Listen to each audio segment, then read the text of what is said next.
Hello everyone, Al and James here at Gyld. We're in the studio today talking about this new Healing Dice Kickstarter, which is our fastest fund ever. It was under 25 minutes.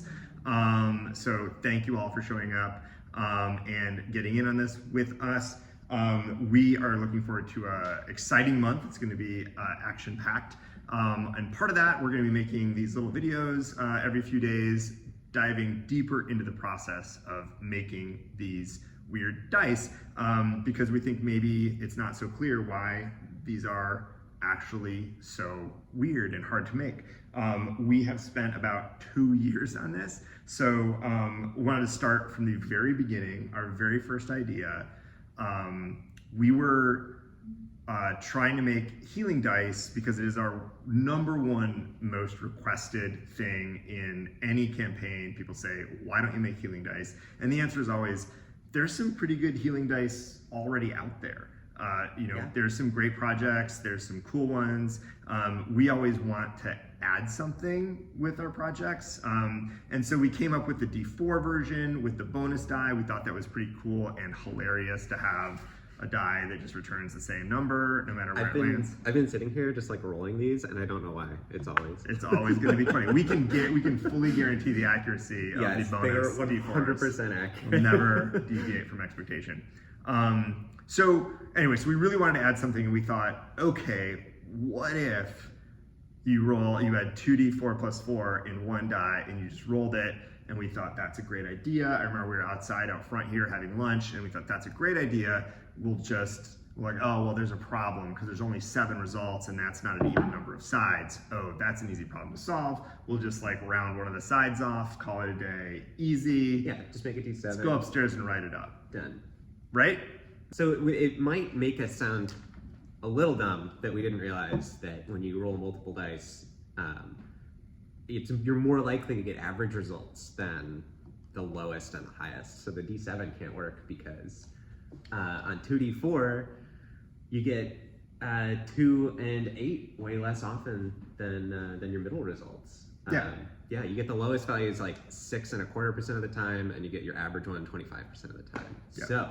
And it's easy to think about, for me, a different way to think about it, I should say, is that if you're rolling multiple dice, there's more than one way for those dice to add up to the average numbers, and there's only one way that you can get the most extreme numbers, if they all land on 1 or they all land on 4. So we've made some D12s before that are redundantly numbered. It's actually a D4, it just has 1 on there 3 times, 2 on there 3 times, so we thought, it's fine, we can adjust the probabilities by just numbering different amounts of faces. So we'll make some multi-sided face for 2d4, and only one of the faces is going to be numbered with the highest and lowest, but several for the average. So that ended up being... Right, so 2d4 was going to be a d14. D16. D16. Yeah. We'd do it, yeah.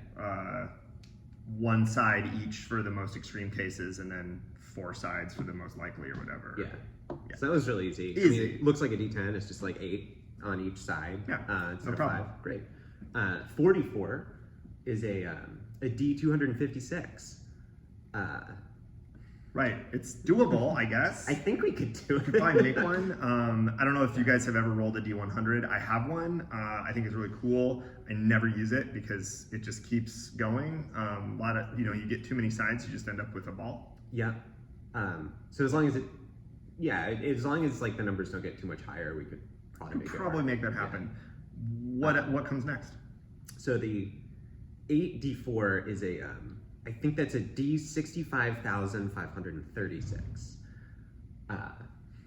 Which is where we didn't calculate last one. We dropped the idea. You can see where the issue is coming in here and why we abandoned this solution pretty quickly. Because obviously we still had Supreme. I didn't even calculate the Supreme numbers. No. It's many. Yeah. I think it's over 1 million. So not only were we going to end up with you rolling perfect spheres, we had this. It's going to be a recurring theme in our design process that we want math to exist in a space where it doesn't. And so the first one that came up is let's for fun, how would we design a D256? And we thought, well, maybe if we could find the formula that plots 256 points evenly on a sphere, then we could just flatten those points until they all touched and would have a D256. There's no thing for that. There's no math, there's no formula where you're just like, give me I just want 256 points evenly distributed.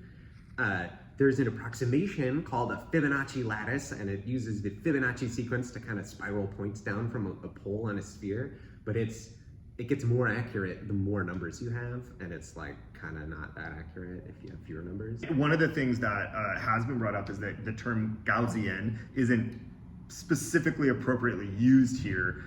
It does refer to a curve, but only when our curve gets a lot smoother. So when you have like the supreme healing is a Gaussian, it's pretty close.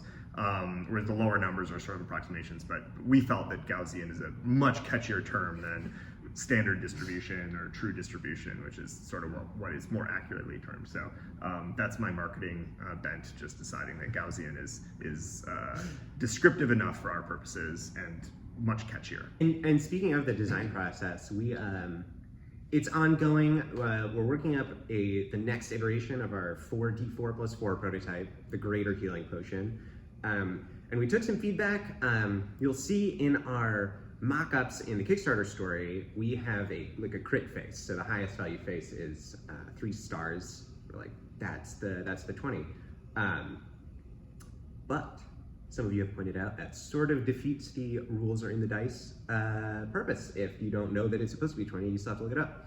So we're scaling up the next prototype to make that at 20. It's going to come in, we think, at about 25 millimeters, up from we had it at 19. A little bigger than a D20, but it'll fit the 20 on there. And we're gonna see how that goes. No guarantees that we'll be able to fit all the numbers on 8D4 and 10D4, but we will see how big they need to be for that to happen. So just to give you an example of the extremity of the Supreme Healing Die, we have the percentages written up here. So 2D4, the range is 6.25% to 25% between the most common and least common. For the 10D4, 11% for the most common, 0.00095 more significant figures after that percent occurrence. And that's a percent, so that's every 100 rolls you get that many occurrences. So, which means that to get one occurrence of an extreme value is about just over 1 in a million rolls. Yeah, just under 1. Just under 1 in a million rolls. So that's never gonna happen. It's not gonna happen. But you see these sides are gonna get pretty small.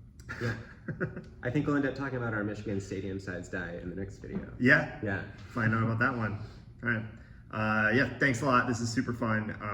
We are around and watching and replying to comments. Yeah. Thanks Onward. so much.